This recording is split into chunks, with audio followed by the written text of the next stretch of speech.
Stay tuned for details on that. Plus, House Speaker Paul Ryan says... Good morning to you back there in your home of Tallahassee, Florida. This is known as, let me get it right, Skolkovo? Skolkovo, yes. So this is north of Moscow, and it's a group of companies that operate in that part of Russia. And what did these companies do relative to the Clinton Foundation, Peter?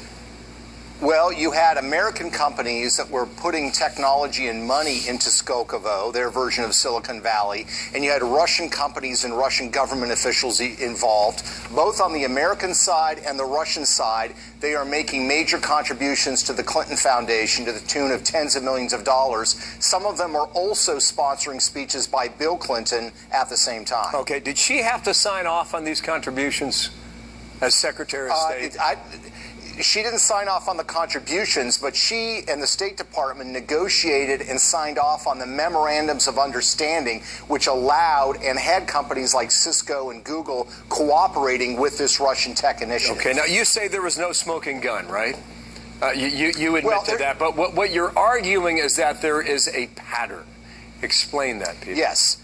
Well, that's right. So there are 28 companies that are U.S. companies that are going to get access to the Russian market to participate in Skolkovo. Of 28, 17 are major Clinton Foundation donors. The head of the Skolkovo initiative, a guy named Viktor Vekselberg on the Russian side, is a Clinton Foundation donor. And the problem, Bill, is that this tech cooperation, both the FBI and the U.S. Army have come out and said that really this is really something that's done for the benefit of the Russian military. So this program enriches the Clinton Foundation, but also has serious national security implications. Well, no, explain that. You're saying the technology they develop in the private sector, specifically as it relates to how the Russian system is run, could be used in a military sense.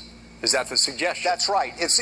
It's so-called dual-use technology. This was an issue during the Cold War as well. You cooperate with technological development with the Russians on, say, sensory equipment that could have industrial application. It also has military application. And what the FBI and the Army said in studies is there is military research going on in Skolkovo, and that is the ultimate motivation for Russian participation in this program. Are you also alleging that that was the motivation for the reset button in the first place?